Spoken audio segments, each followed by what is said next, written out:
ఎవరైనా మాట్లాడితే ఇంకా వాళ్ళ మీద కేసులే కేసులు. ఇక్కడ ఉన్నారు, అచ్చెన్నాయుడితో బోణి చేశారు. ఆ రోజు ఫస్ట్ ఆయన్ని అరెస్ట్ చేసేశారు. అక్కడి నుంచి అందరినీ గుండె వాళ్ళందరినీ ఎవరన్నా ఉన్నారంటే అందరి మీద కేసులు. అంటే హోదాను బట్టి కేసులు పెంచారు. కడాన కాళాస్తిలో మున్రాజమ్మ పాపం ఒక కొట్టు పెట్టుకునుంది. లోకేష్ వస్తే అక్కడ పోతా ఉంటే ఆ కొట్లో స్వాగతం పలికింది. ఆవిడ చేసిన పాపం. పడ్డాడు బియ్యపు రెడ్డి. నెక్స్ట్ డే ఆవిడ షాప్ మీద. ఆ అమ్మాయి నిలబడింది, నా ప్రాణం పోయినా సరే నేను రాజీ పడను, గట్టిగా పోరాడతాను, ఒక ఆడబిడ్డ అయినా సరే గట్టిగా ఉంది. ఆ మునిరాజమ్మ గారు ఒక రజక కులానికి సంబంధించిన మహిళ. ఆ మహిళ నీతి నిజాయితీకి నేను మనస్ఫూర్తిగా అభినందన తెలియజేస్తున్నా. అది నీతి. నీతి మాలిన వ్యక్తులు మీరు. నేను అడుగుతున్నా, నిన్నే 38 మందిని ఎమ్మెల్యేలు మార్చాడంట. మార్చాడు, చూసారా తమ్ముళ్ళు ఎట్ట మార్చాడో? ట్రాన్స్ఫర్లు చేశాడు. ఈ ఎమ్మెల్యే ఇక్కడి నుంచి ఈ ఊరు నుంచి ఇంకొక ఊరికి ట్రాన్స్ఫర్, ఒక జిల్లా నుంచి ఇంకొక జిల్లాకు ట్రాన్స్ఫర్ అని.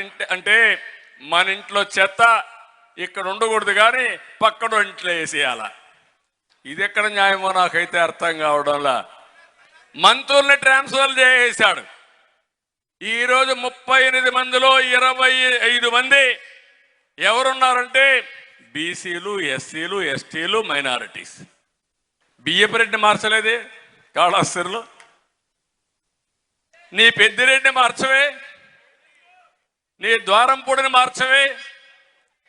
వాళ్ళు మాత్రం మార్చే ధైర్యం నీకు లేదు. అంటే వీళ్ళు చులకన కాబట్టి కడాన బట్టలు ఇప్పిన తను కూడా పాపం ఎక్కడ పోయాడో మనకైతే అర్థం కాల.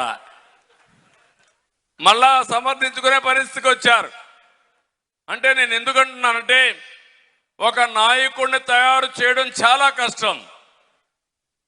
ఆ నాయకుడిని దీర్ఘకాలికంలో సమాజానికి ఉపయోగపడడానికి తయారు చేయడం అనేది రాజకీయ పార్టీల బాధ్యత.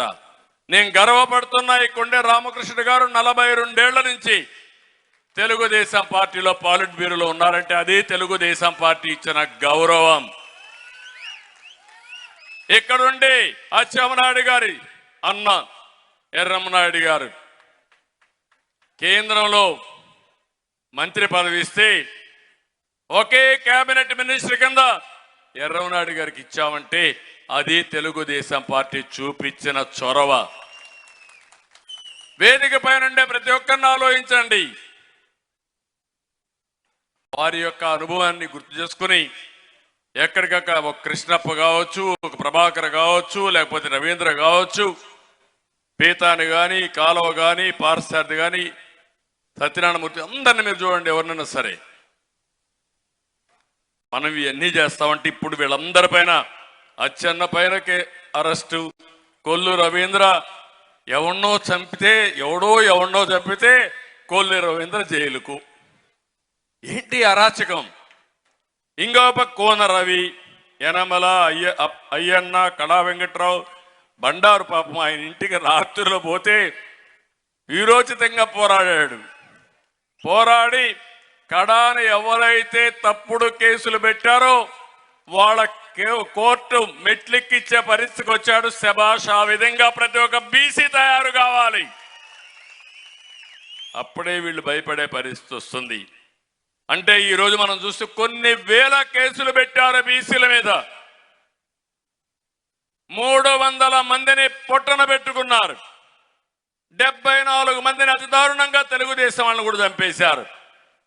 ఒక్క పల్నాడులో 16 మందిని చంపారు. కడాన పల్నాడులో చంద్రయ్య ఒకటే అడిగారు,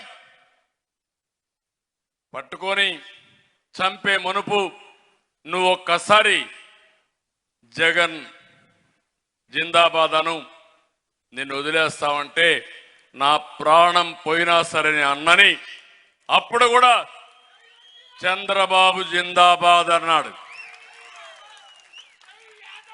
అప్పుడే చంపేశారు. అందుకే నేను ఎల్లప్పుడూ నా కుటుంబ సభ్యుడిని కోల్పోయాను, బాధపడ్డా, ఏమీ చేయలేకపోయా. కానీ పాడి మోసా, నా రుణం తీర్చుకోవడానికి ప్రయత్నం చేశా. ఒక నందం, అతని క్యాస్ట్ కూడా మీరు చూస్తే ఒక యాదవ కులస్తుడు చంద్రయ్య. ఇంకో పక్కన మీరు చూస్తే నందం సుబ్బయ్య, ప్రొద్దుటూరులో ఒక చేనేత కార్మికుడు, ఒక లాయరు, అన్యాయం పైన ప్రశ్నించాడు, అవినీతి పైన ప్రశ్నించాడు. ఎవరా వ్యక్తి? ఇప్పుడు ఎమ్మెల్యే. మార్చలేదే, నీ ప్రొద్దుటూరు ఎమ్మెల్యేని మార్చలేదే. ఎందుకు మార్చలేదు? మార్చలేవు. కడమోళ్ళు అయితే మారుస్తావు నువ్వు. అంటే దీన్ని బట్టే మనం అర్థం చేసుకో.